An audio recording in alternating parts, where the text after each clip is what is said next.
Hello, welcome to the Dennis Report. I'm Dennis Atchison. The theme for today's show is pensions, and the title for the show is We Already Have the Pension Solution, We Just Need to Pay Attention. A couple of weeks ago, the Chief Executive Officer of the Canadian Imperial Bank of Commerce, Mr. Gerry McCaughey, proposed, quote, a dramatic overhaul of pensions in Canada. The title of the story is Retirement Savings System is Falling Short, CIBC Boss Warns. Mr. McCaughey wants more people to make voluntary contributions that are beyond what they already pay through their salaries. Apparently, the move could give many Canadians something they do not have with RRSPs and other investment vehicles, tied to the markets, a predictable payout when they retire.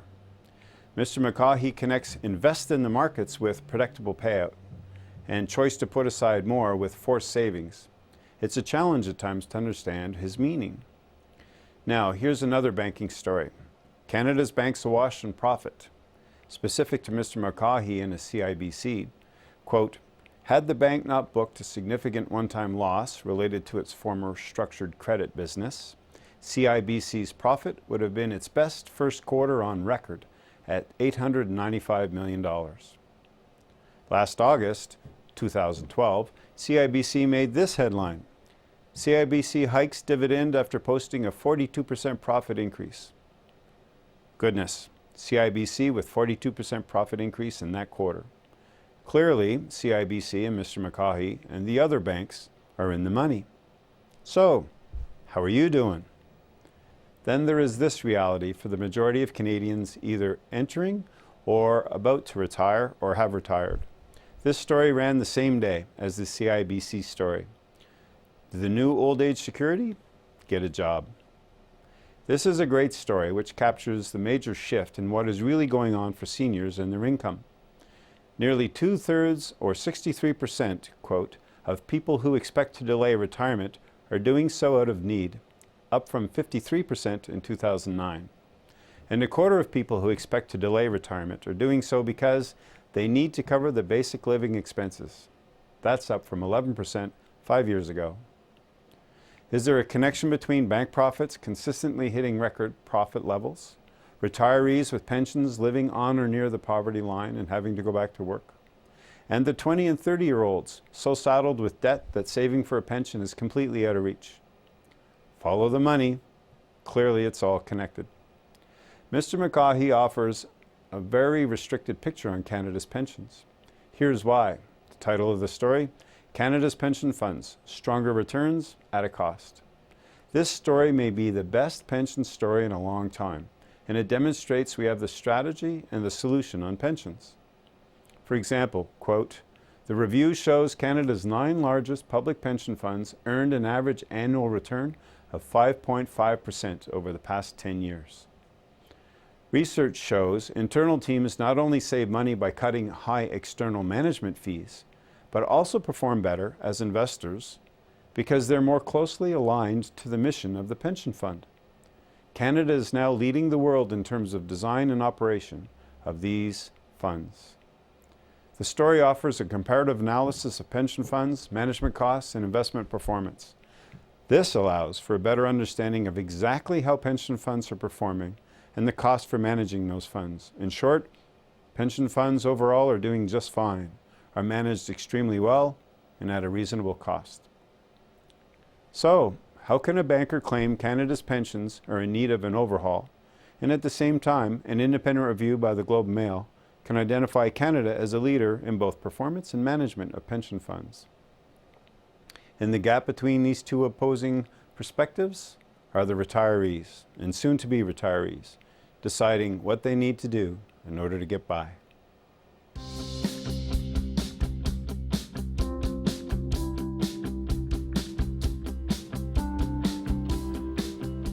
Welcome to the interview part of the show, and I'm pleased to have two guests that have a long history and expertise with pensions in New Brunswick, and we're going to explore different themes and see what we can learn. There's a lot of misconceptions and misunderstanding around pensions, and the intent is just to have a really great conversation about what pensions are, what the value used to be, how they're implemented, and if we can get everybody with a pension in New Brunswick one day. which would be great. So my two guests are Brian Durelle and Cyril Theriault. Hi guys. How you doing? Hi. You want to give some background to where you came from? Well, I just recently retired after 35 years with the province of New Brunswick. I retired as an assistant deputy minister responsible for pensions administration, and I was involved in labor relations negotiations. I was working as a financial officer, that type of thing. I worked for the province of New Brunswick from 1973 until 2004. Then I retired from the province of New Brunswick, and I worked in pensions that whole time, pensions and other employee benefits. At the end of it, I was the executive director of the whole pensions division. And then I was lucky enough to receive an appointment as superintendent of pensions in a British overseas territory in the Caribbean. So I went there for 5 years, and I came back 3.5 years ago and enjoying my retirement with my grandkids and whatnot in New Brunswick. And you still have the tan.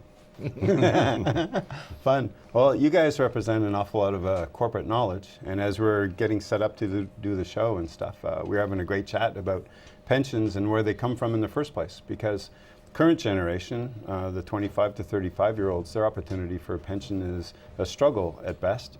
They're carrying a lot of debts, usually out of school. Their opportunity for employment doesn't tend to be at the top rung of the employment scale. They're coming in at 10 or 12 or 14, $16 an hour, carrying debt. So any discussion about pension tends to be pushed to, oh, it's the old guys or the old girls. It's stuff that affected their generation. And yet, if we loop it back for them and show that it was a value that used to be part of our Canadian fabric, our Canadian culture. So you guys can help us remember what that was like when you first negotiated your first contracts and managed the first pensions. Can you speak to that? Well, I think some of that's still applicable today. You hear a lot of talk about pooled registered pension plans, or a complement to the certain Canadian pension plan, CPP, because a lot of times the younger generation don't give thought to their needs way down the road, and sometimes I think a mandatory approach to setting aside those savings is required.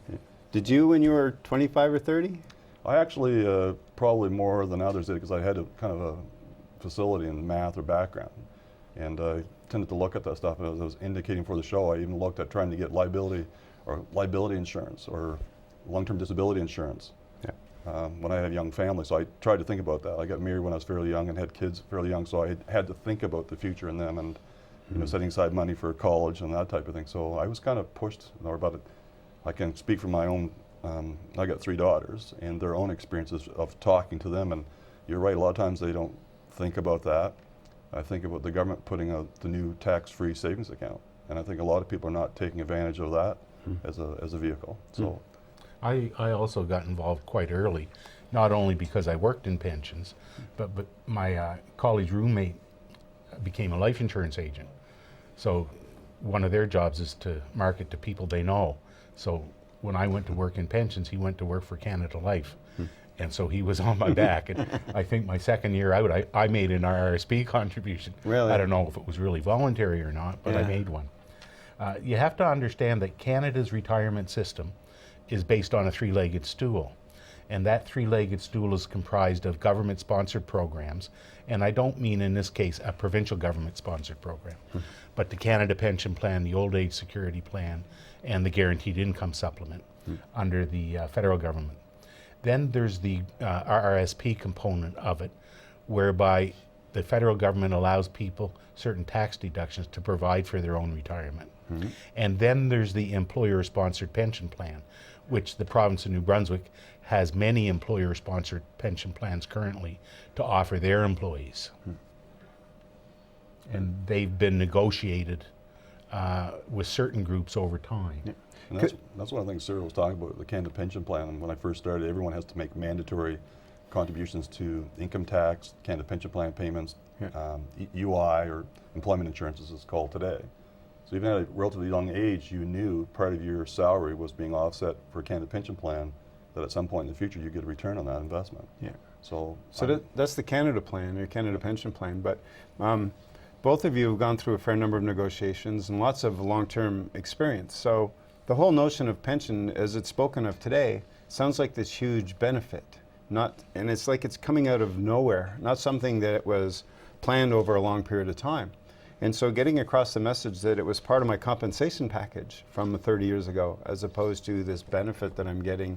That word benefit kind of hangs a lot of people up. Sounds like extra, you know, rather than, can you speak to that process of the financial strategy or some of the logic to the deferred wages over a 30-year period of time? I think you're putting it in a good way, and the way I look at that is the theory is offer and acceptance. It was a contract of employment, which had many elements of it. And part of that was your base salary, and then there were things like sick leave, vacation time, health and dental coverage, group insurance, and sometimes in the private sector they'd have company discounts, use of company vehicles. There's various elements that go into the total reward structure. And the pension plans the province have got into, those are in fact referred to as deferred wages. And I remember, and I was telling this to Cyril earlier, that I sat down one time and negotiated with our lawyers who were trying to argue they should be paid the same as private sector lawyers. And I was arguing no, because private sector lawyers have to generate fees to set aside sufficient money for their future. In your arrangement, there is a defined pension plan where we contribute to that, you contribute, and there's a guarantee, and there'll be a payout in the future. So those are your deferred wages. And that was subject to a conciliation effort by Ines Christie, who is a respected law professor at Dalhousie University. So I find it kind of odd we're at the end of that situation now, and I mean, people will talk about highly paid public servants, but I do know we've had lawyers that were not paid market rate because they were getting these deferred wages. They had choices to make. And I think that's also true with the case of doctors. In some cases, even nurses, although now nurses seem to only work in the hospital environment. As far as recent phenomena, you have to remember the Public Service Superannuation Plan, which is one of the major plans that the province carries. It commenced, I believe, in 1932. And from 1932 to 1966, it operated as an independent pension plan. In 1966, the federal government implemented the Canada Pension Plan, and that was also during the Louis Robichaud years in New Brunswick, where we also had equal opportunity. So right on the heels of the introduction of the Canada Pension Plan, we had province-wide collective bargaining. And that, I think, was 1968.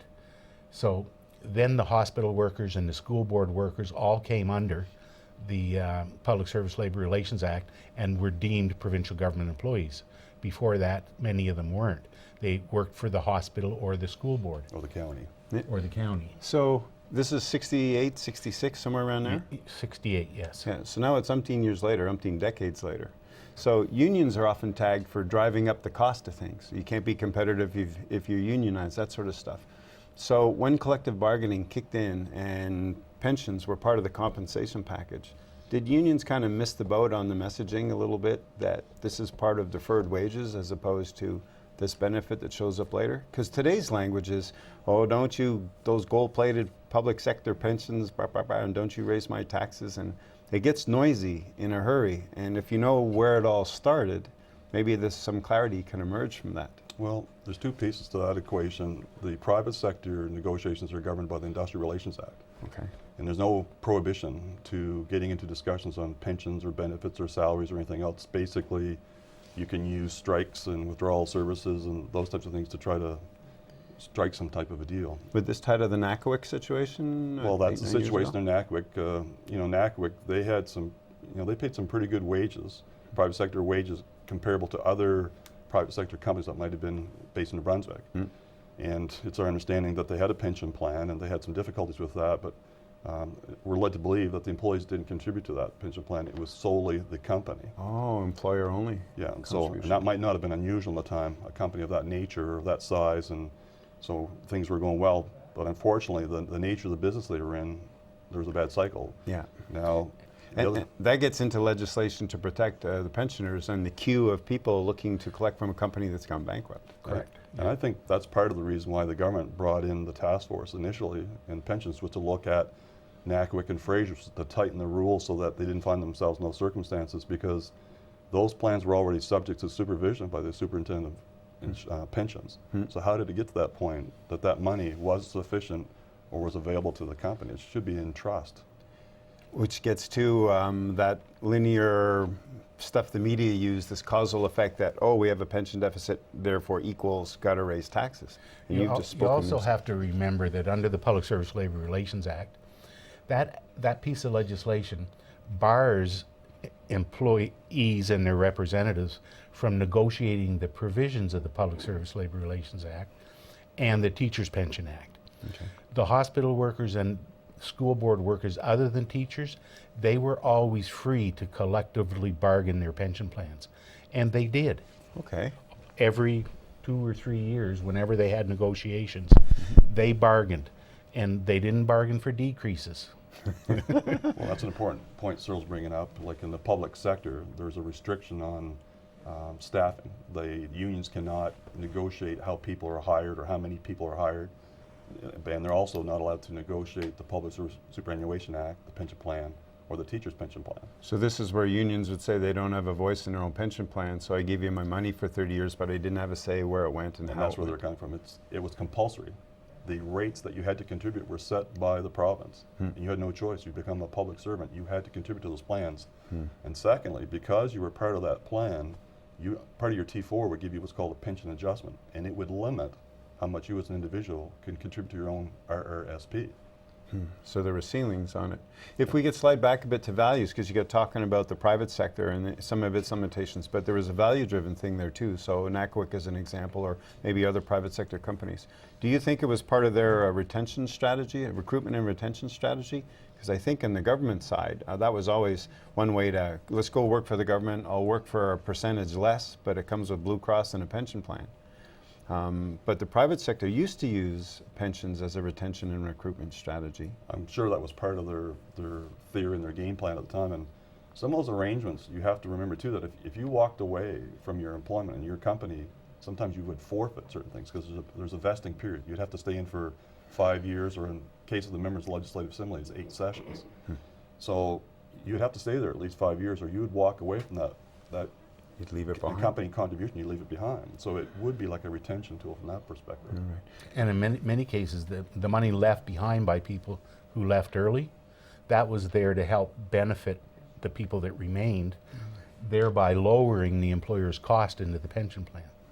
But over the years, I think it used to be, there was actually an age 45 for vesting.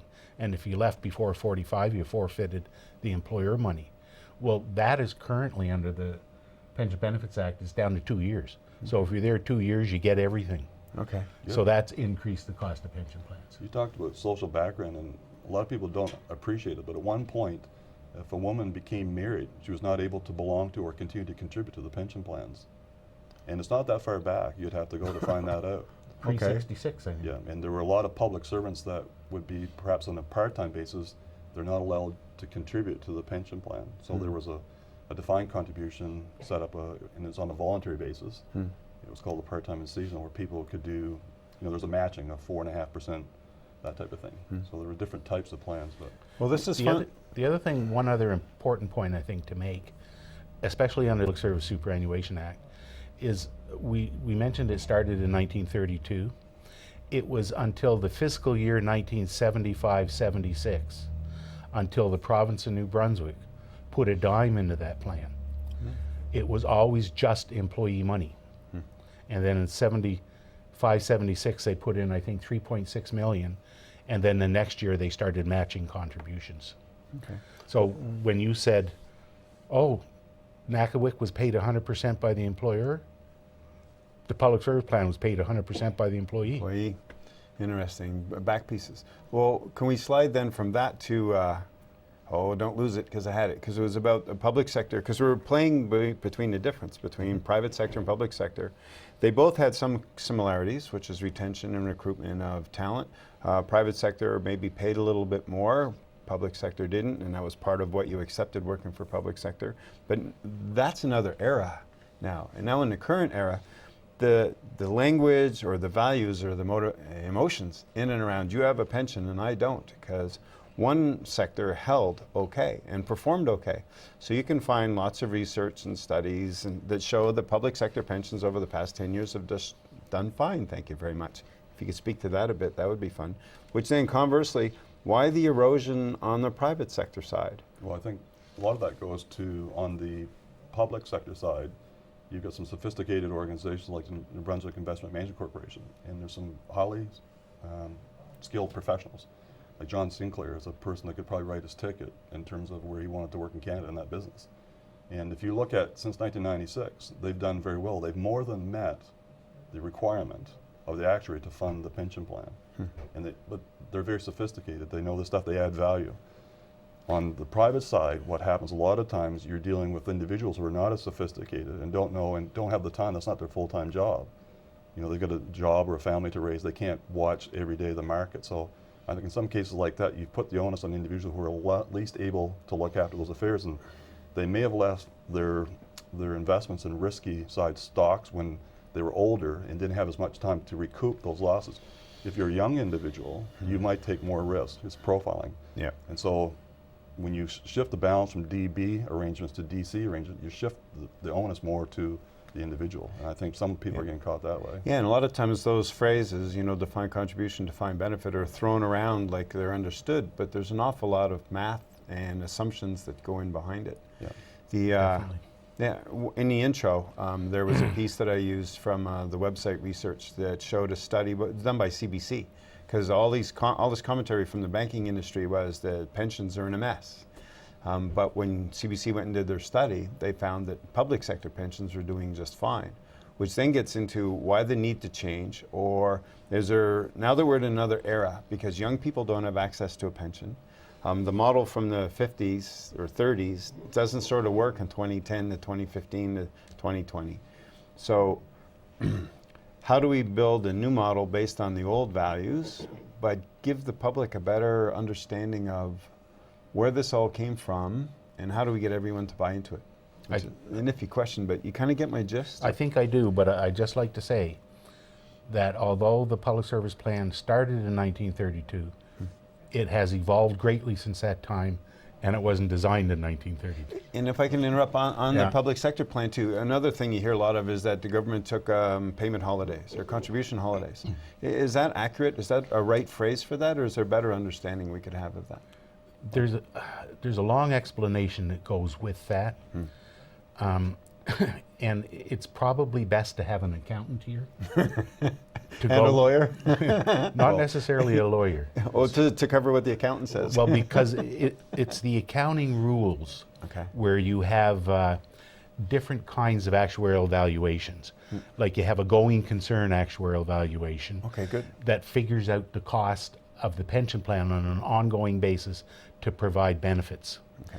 Then you have an accounting valuation that's based on different assumptions than the going concern valuation. Okay. It'd be And like that's- management's best guess on some of those assumptions. And that's that calculates a pension expense that you have to put on your books, but the pension expense isn't related to the pension contribution really. Okay. So sometimes you can have a pension contribution, but a negative pension expense. Here's an example of what he's talking about. I think I got you. Well, maybe I can clear it up a little bit. Like, for example, an actuary is required because of his certification, his profession, to manage within certain parameters of the assumptions in terms of interest rates and all those other types of things. So he would make those kind of assumption changes within that. But in the accounting valuation, management may say, yeah, we know you're expecting a 2.5% or 3% annual salary increase, which impacts the valuation, but we know we're taking 2 years of freezes in the next 2 years, and we want some value for that. So they might substitute that for 2 of the years, so there'd be a difference in the number. Okay. The other thing I wanted to bring out is that some of the plans the province are accounted for on a defined contribution basis. Like the two that settled on the new shared risk plan model, for example, the acute hospital workers and the nurses. Their plan was already accounted for on a defined contribution basis. And what I mean by that, the expense for government was simply related to what they paid into the fund. That was it. They didn't have to worry about gains and losses and changes in assumptions, any of that stuff. It was just, what did you put in? That's your expense. So, in fact, they did take contribution holidays on those plans when they were in great shape years ago. Good. So there's a distinction. There's like 12 plans that the province is involved in. For example, the members plan, the MLA's plan, there's actually no fund. It's charged, the expenses of that are charged directly to the consolidated account. So there's no charge to a fund. Okay. Maybe to bring it back to a more surface thing. What can we do? We're in March. Yep. Pretty soon the Finance Minister Higgs is going to be announcing the budget. Somewhere in that budget discussion is, here's our pension liability. And I remember Victor Boudreau in 2009 saying it was $350 million. And I always wondered if that was a real number. And you've just touched on kind of where that number comes from. And then, you know, people like Charles Theriault from Atlantic Institute on Market Studies, or Kevin Lacey from the Federation Taxpayers stuff, will say, oh, taxes are going to go up to cover off that liability. But I always wondered if it was a real number, or if it was a conjured up number based on accounting principles. I guess it's a number that's determined by the actuaries. Okay. And I indicated they have to make a number of assumptions. They have to make assumptions on demographics, on mortality tables. They have to make assumptions on inflation rates. They have to make assumptions on what's the rate that employees are going to get paid in terms of wage increases. And the other thing that the retirees and employees don't control is the size of the workforce, which is a major driver of your costs and contributions. And the employees and retirees have no say over how much you pay people or how many people you hire. Right. So it sounds like a mixing board. You're in a sound studio and they're mixing a record and there's all these levers that they're moving up and down to create the right harmony or the right resonance. It sounds like there needs to be a mixing board for her. Well, I think you're right. There's things, what I find is, because if you look at the Investment Management Corporation's annual reports, you'll see that they've met their target and they've done very well, as you've indicated in that piece you talked about earlier. Yeah. I think it was the CIBC president or somebody talked about the markets doing very well in the public. A lot of the volatility comes from interest rates. When interest rates are high, if I promise you $1,000 down the road, then I will have to set so much money aside. The interest rates added to that will accumulate and give you your $1,000. But if interest rates drop down, then I have to put more money into the market to get to that $1,000. Well, interest rates go up and down in large scales, and it's interesting when the market interest rates drop and drive some of the accounting and the pension stuff, it actually is cheaper for the province to borrow money. Complex. Did you want to add? I cut you off a little bit earlier. Well, I was going to get back to your question that you had concerning what can employees now and what can the governments now do to make sure people have retirement incomes going forward. And we touched on it briefly when we started, that right now the federal government has been going around the country and discussing retirement planning. They discussed, and it seems to be a bit off the board now, improvements to the Canada Pension Plan.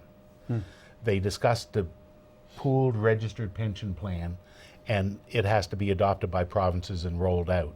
And it's much like a group RRSP. They've talked about other things, like how can we encourage employers to have pension plans? And it's difficult. Probably one of the best routes is an expansion of the CPP. But there has to be a lot of study done, because the CPP is more than just a pension plan. It's a disability program. It has a bit of survivor income in it.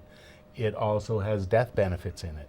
So do we want to expand that whole thing, or just the pension part? And if we take any discussion on healthcare and the pressures on the different parts of healthcare, and you map that on top of CPP future pressures, you can see all the demographic shifts, the health trend shifts and stuff, and that would be a pretty complex equation. The squirreling away a little bit on a different topic, but related, because it goes back to the value, because you both talked about interest rates and when you get to pay in, and then sometimes you don't have to pay in. So there's this complicated mixing board evaluation. I'd like to add something that came from a newspaper article called "Why Even the 1% Should Be in Favor of a Greater Equality." Because one of the bigger themes that we have to address one day is the inequity or inequality in society. And I've been taught by you guys and some other people that pensions are one of those great stabilizers. It's one of those great things that impacts an economy over a long period of time to give it some predictability and some stability in economic terms, like fluctuating interest rates. So I found it interesting when I read this one little paragraph. On a global level, the International Monetary Fund economists posit that if more countries could have the inequality gap and have a more egalitarian kind of society, then periods of economic expansion would last twice as long. Indeed, income gaps, the fund's research suggests, may have a more powerful impact on growth than free trade, the competitive exchange rate, or foreign investment. So I don't know anything from anything. I just read bits and try to make sense of it, like most people. So it seems to me pensions are one of those values that if everyone had one, it would stabilize an economy to such a degree that it would allow it to weather fluctuations. So that then begs the question, why aren't more people figuring out how to get a pension rather than you've got one and I don't want you to have one anymore? Well, I think, that's a very good argument. I think Tom Mann, who's now a deputy minister with the government, is always, do you wrestle towards the bottom, or you try to provide that kind of a balance where everyone moves in the same direction? And I think some of the same principles would apply to things like the pay equity movement. Women are trying to say that they should be paid equal pay for work of equal value, and that allows them to participate more in the economy and to look after their needs when they get older and that type of thing, and be paid appropriately. So I don't disagree with that principle. So I think pensions are the same thing, but until you move towards a mandatory, compulsory type of participation, individuals are going to spend the money today. And they're not going to set aside because they're looking, I've got to pay off my student loan. I've just had a child and I've got to buy this, or someone will live a lifestyle that they want to buy a new house or a car. So or a big screen TV to watch the football game. Yes, it's interesting, eh? But I think, the nature of the compulsory pension plan, and I think the government through the shared risk plan has recognized that when they made changes to the certain bargaining employees that covers nurses or the keep your hospital plans, they've made it compulsory now that part-time employees must contribute, and they must contribute 9% or 7.5% of their wages towards that pension plan. They may not like it as employees. A part-time employee before could have voluntarily joined the defined contribution voluntary plan, but now they don't have a choice. They have to contribute. So I think they're trying to get more people covered in a compulsory way, so that when they do reach retirement, they have some savings and they can look after some of those needs. Because the government has to take a look at the big picture. And if an employee who is going to continue to reside in New Brunswick after retirement, it's probably a lot cheaper for the government if they have a pension plan than if they don't. Because there are alternatives, and those are 100% paid for by the government or taxpayers. Yeah, that sounds a lot like a homelessness strategy, that if you put someone in a home, all the other interactions that cost governments money decrease by 10 to 15-fold. So you can spend $300,000 taking the homeless person out of the school because they crawled in there to sleep that night, or the emergency shelter, and then get the social worker working with them. In much of that strategy tends to be you get your housing last. You got to take care of anger management. You got to take care of drug management. You got to. They found in Calgary they do it the other way. It's like, no, we get you in a home first. Once you've got a home base, all the other stuff drops. And there's these amazing graphs that show the cost to the community drop exponentially because someone has stable housing. Never mind the soul and the spirit needing a place that they call home. Well, you talked about drug coverage. That's an important one. There's a big debate raging in the province right now about catastrophic drug coverage. Yes. And there's a lot of, anticipation they're going to roll out something that will cover people. And, I think there are programs that are in place in New Brunswick that cover the general public. The prescription drug program is one that covers people that have less income. So it's income tested, means tested. I think the threshold is around $20,000, and if it is, it's covered. Your drug covered. There's another one called Seniors Health Program where it's not income tested, but there's a certain subsidization. The government puts money into that plan, but they're only available once you hit age 65. Now, retired public servants, there's a retired plan that they can belong to. They pay 100% of the premiums. There's no government money into that, and they have to cover all the costs. No subsidization at all. Now, it's interesting. I understand Irving, for example, covers the program costs for health and dental and those types of programs for their executives until they hit 65. When they hit 65, their members move over to the Seniors Health Program that's subsidized by the taxpayers, and they continue to cover the parts that are not. So it's part of those things that you're talking about to create this social network, policy network, and I think that's what the prescription drug program's about and the Seniors Health Program's trying to do. But those programs don't start until they're 65, and so there are sometimes gaps that people need to get there. And there's some retirees, the monthly premium to join some of these plans is more than what they're getting in a pension amount. Like, for instance, when I worked at the province right up to 2004, we were always looking at the Blue Cross plan, the health and dental program. And we explored various alternatives to help fund it. And one of the alternatives we explored was to transfer everybody to the PDP program, prescription drug program, at age 65. And the government frowned upon us looking at that. And they thought, no, you guys, because that would have been currently 13,000 more people on the PDP program. So their subsidization would have to be a lot more to keep a reasonable rate. But Brian alluded to the fact that it's expensive. Right now, the monthly premium for health and dental is over $360 a month. For family. And that comes out of the pension. Goodness. And it's an interesting point, because you probably remember this historically. The prescription drug program used to be a universal program, applicable to everybody, and it wasn't income tested. Once you hit 65, your drug requirements were looked after the province, but it was the drug costs were outpacing inflation, outpacing the ability to pay. Yeah. So they introduced a means testing, and they basically moved off those registers, groups that had other plans, and so the public servants had to go to retiree program, pay the premiums and pay the cost for that. Now, I think the province of this catastrophic drug coverage has to look at universal coverage again. And they have to bring like the employers to the table. Yeah. And they have to do it in some kind of compulsory way, because they won't go there. Well, that's another theme. I'm glad we're touching on this, because whether it's pensions, I remember asking you guys once, like, how many pension plans are there in New Brunswick? Oh, Like, just spitball it. I couldn't tell you that. I know there's 12 the province runs, and I couldn't tell you the total. And How many Irving companies are there? I don't like, so basically there's a lot, right? When at a meeting Who one would time, know would be the superintendent of pensions. Yeah. okay, And it's probably in their annual report. someone sort of guessed one time when I threw that out and asking around, they said somewhere between 250 or 300 different pension plans. That around makes the province. sense. So, and this is a province of 780 some odd thousand people. So have we divided ourselves up so much that we don't have a prayer of getting our act together? Or maybe not, I shouldn't say it in a negative way, but that's where we need to go. We need to let go of some of the old patterns, find ways where the different pieces come together, because in a global labor market, global financial markets, 780,000 people tucked into this little corner of Atlantic Canada, you're not going to buffet anything. funny you say that, because Cyril and I actually talking that on our drive down here. And if you think about it, we are a small province, and I think there's expertise. I look at the Performance Investment Management Corporation. I think, why can't we leverage that? They would have groups. There's the nursing home plans that do their own investment management through firms. There's other pension plans. Is there not some way to consolidate some of the administration, like even for the municipalities? Yes. So I don't. I think in some cases what the government's doing is probably right, but wouldn't it make more sense to bring all the stakeholders to the table so that it's informed decision making, the best information's there? And if you want to move forward with that for the nursing home sector or the private sector or the municipalities, take advantage of those things. Yeah, definitely. There's a spiritual aspect to all this stuff, because when you talk about values and finding the shared common ground again, it involves a transition. And so some people are going to have to let go of the old ways of doing things, and that's a personal thing. You have to, this doesn't work anymore. I really have to find that place inside myself where I'm not going to beat that drum anymore. Yep.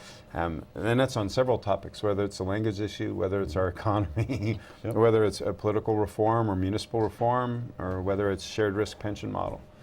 So can you wander into a little bit about, the government first floated out that shared risk model on the premise that it's a pension that could be for everybody. So from the little bits that you know about it, the intent seems to be pretty good. Is it the challenge in the implementation? Because there seems to be a timetable at play rather than you just fold in when your system wants to fold in. And in segue with that, are the other pension plans in a rough a shape as people say they are? Because at that conference that was hosted just February 19th in Fredericton on pension reform, CIBC McCaughey said that pension plans are in a mess. But other studies show that public sector pensions are just fine. So if you have success, why aren't you copying the model that works and then adapting it for current situations because of market fluctuations or shared risk? But shared risk still maintains defined benefit features. I think this goes back to what Brian alluded to earlier.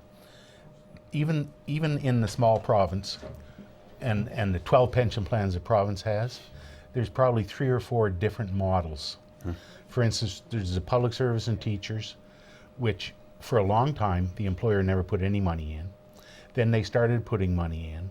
However, the plan wasn't negotiable.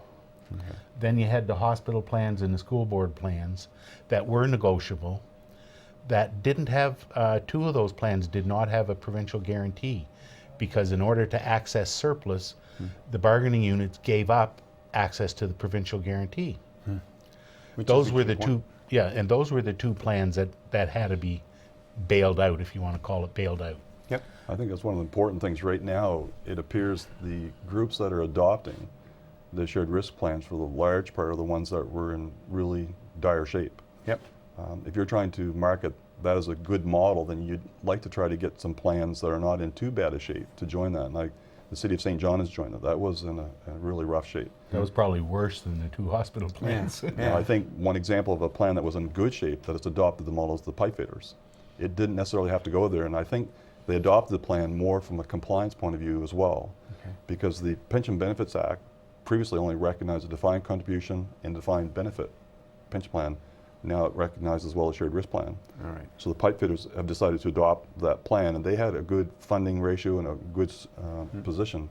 The two hospital-based plans were in very tough financial shape. Yeah. Meanwhile, the PSSA and some of the other ones, this goes back to that math thing that you guys were doing earlier about, I won't know your terms, but if we had to liquidate the whole thing right now, is the money there? Solvency. Thank you. And then the other one about the going forward and carrying forward basis stuff. Yeah, going concern Yeah. and accounting. Yeah. Unfortunately, there's three, not just two. Okay. Yeah, your three-legged stool thing. Yeah. But so because it is complex, but it is. So we have to go there. We have to learn that stuff again. But tied to that, though, the other plans seem to be in reasonably good shape compared to the certain bargaining employees one on the healthcare workers. There was a study that we just got access to, and I think it was by a consulting firm called Towers Perrin. I think. They're a benefit And company. we just came across it last night. And the average pension plan in Canada is funded at about 84%. The latest figures for the public service plan that we've been given now, understand we don't have access. Yep. And we've asked for access, but been refused access. But it's about the intention, not the detail. Yeah. It's the average of the public service plan using these new mortality assumptions where people are living too long, somebody said. The public service plan is 84.6? 83.6. 83.6. So it's the difference between 84 and 83.6 Okay. as to an average for Canada. And what is that number supposed to be? Or is there a number that's supposed to be? Is it supposed to be 90? I've heard 104, 105. Well, Well, it depends. Like then, in our plan, we would strive for it to be 100. Okay. so if you start, and historically, if you got over 100%, the Income Tax Act used to limit your surplus.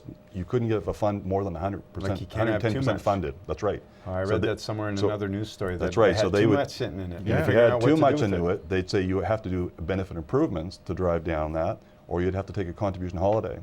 And employers were reluctant to institute holidays for their employees because when you go to turn it back on, they get upset. Or benefit Well, improvements. I just remember, what it was. It was about 2 or 3 months ago, Air Canada's plan, or maybe they just had a great profit or something. It gets the values again. Because Air Canada, Pilots Association, and the other unions, 2006 or so, gave up huge concessions on their pension stuff in order to keep Air Canada afloat because of accounting principles or that stuff that you guys talk about that I sort of understand. 2 years later, Air Canada is doing really well. They give their employees a dividend. And there was a similar story to that. I can't remember its specifics, just a couple of weeks ago. So not the employees, they gave the shareholders a dividend. Then the unions start chirping, saying, well, wait a second, that was built on us giving up that pension concession back here. And now there's a current story where Chrysler is going back to its employees looking for concessions on pension because of the liability aspect, which you've explained to a degree is like, it's not really an imaginary number, but it's based on all these assumptions going It's forward. very volatile. Meanwhile, Chrysler made 1.67 billion last year. You know, they did well. Yeah. So then it gets to the values. Like, where should that money go? Does it go to the shareholders? Because Air Canada Pilots Association and the other unions went to court, and they ended up losing in the Ontario Supreme Court. Yeah. That the court decided, no, that money goes to the shareholders, not back to the employees. I think there was a federal case as well recently where there was a decision about who owned the surplus. And it was 28 billion. And Fascinating. I think the court said the employees didn't own it and didn't have to worry about it because the employer, the government, had provided a guarantee of the benefit. So you didn't have to worry about ownership of the surplus because you have a backer. So that's why that issue is so important in terms of the guarantor. And just recently, at near the end of last year, the Ontario teachers reached an agreement with their pension board. They have a partners board made up of employee reps and employer reps, and their plan was experiencing a little bit of difficulty. So they decided that they were going to have conditional indexing effective January the 1st, 2013 on future service only. So if you were already a pensioner, or if you were someone who was going to retire in 2014, you'd only have conditional indexing on 1 year of service. The other years of service would be as it Previous was rules. before. So, and I think that that's what, and the federal government, in their decision not to share the surplus with all their employees and pensioners, the 28 billion, they said that because they had a vested right to benefits, they didn't need to share the surplus. And the vested right to the benefit was what the legislation said. That's why I think some of the struggles, you hit the nail on the head earlier when you talked about implementation. I think a lot of people see the upside of the shared risk plan in terms of if you want to change it from a final 5-year average to a career average. And the CPP is based on a career average. And if you want to go to higher contributions, or if you want to change the age, or if you want to change the actuarial reduction or penalty, they call it, for retiring earlier to a higher limit, no one's saying that's a problem. You should probably do that as good governance and move in that direction. You should have a good investment policy, you should have good funding policies. And I think if you look at the Performance Investment Management Corporation, they're strategically following those types of things. But I think a lot of this debate in New Brunswick is unfortunately partition the population, private, public, and retirees versus actives. And it's a divide and conquer routine. It's a negotiation tactic. And it's unfortunate, rather than taking a more mature attitude and bringing people to the table, because I think, how do you bring on companies like Irving must have pension plans, how do you bring them to the table to say, this, if it's such a good plan, why isn't a large employer like Irving adopting that for its employees in order to retain and recruit? Because the demographic mortality changes and the volatility in the markets are not only applicable to the public sector, they're applicable to anybody, even in the private sector. Yeah, which ties to that theme of somebody needs to start letting go a little bit, or we need to find a consensus model, but it's going to be on our shared values as opposed to the details of it. Because when Premier Alward rolled that new shared risk model out, that was one of the key messages, was this is a pension plan that's accessible for everybody. So here's a province of 780,000 and change people with 300 different pension plans that at some point needs to find a way to bring its pieces together and then find where the shared values are to then make the actions fall into place. We should start probably to think winding up a bit, and I want to go back to a question I asked earlier, but I want to give it a bit of punch kind of for the end so that it resonates a bit, and because I'm still not clear myself. So when the budget comes out from the government this time, there probably will be a piece that says, here's our pension liability. And there'll be some people saying they've got to raise taxes to offset that pension liability. Is that causal? Is it if this, then that? Well, I think there's a lot of reasons why taxes are up or down, and there are a lot of reasons to develop whether their budget's in a deficit or a surplus. And part of that is government decisions.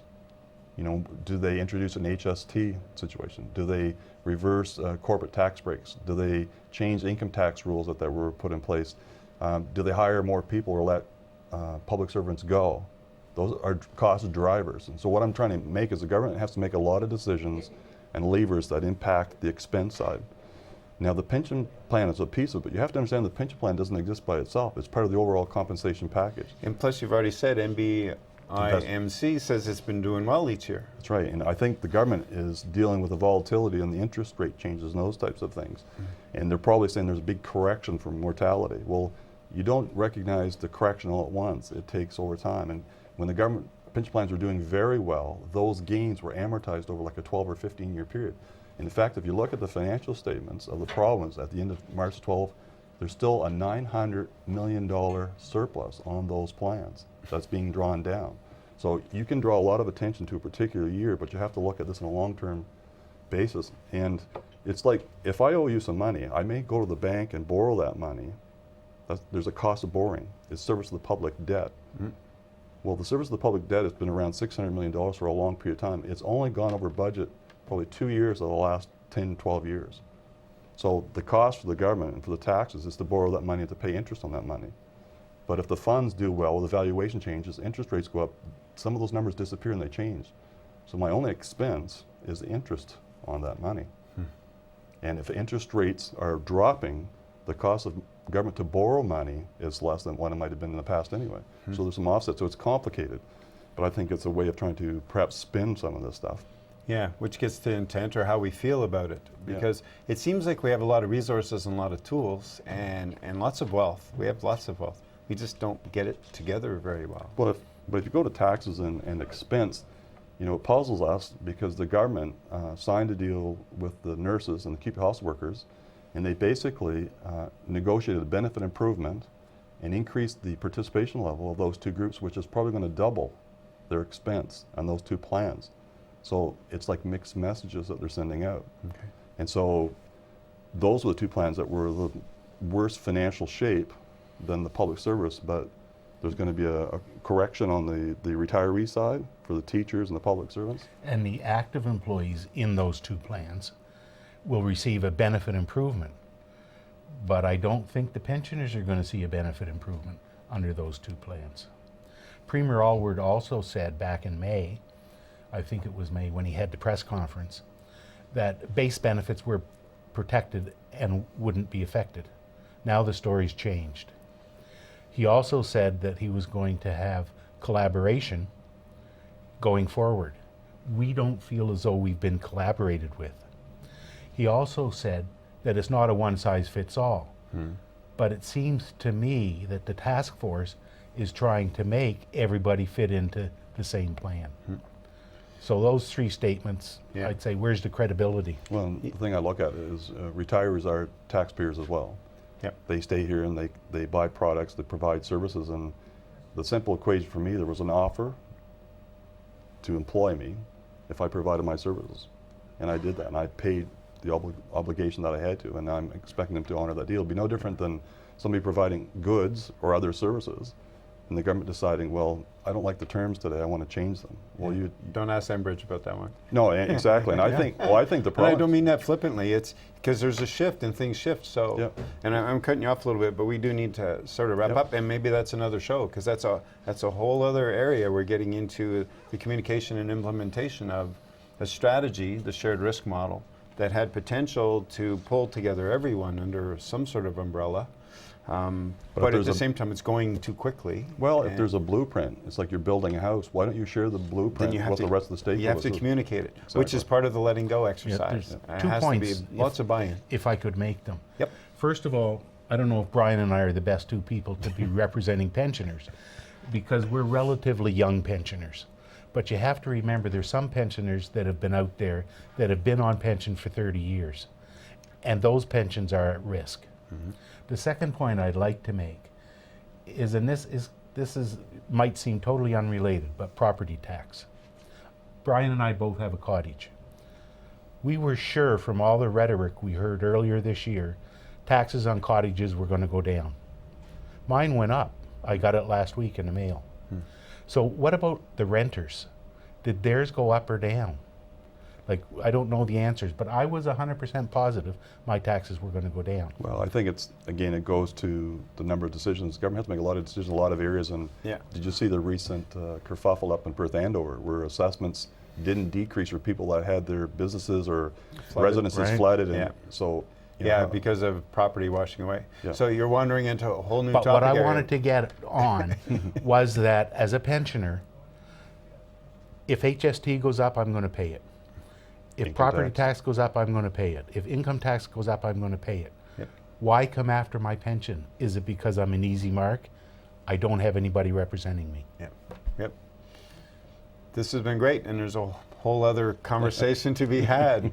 But the intent of this episode of the show was to bring some depth, clarity, some backstory to where pensions come from as a shared value once upon a time, and maybe needs to go back to being a shared value again. well, I think a lot of that might be the education part. You talked about the generational, and I think the government needs to do a better job of trying to educate and inform, you know, the younger people or the general public.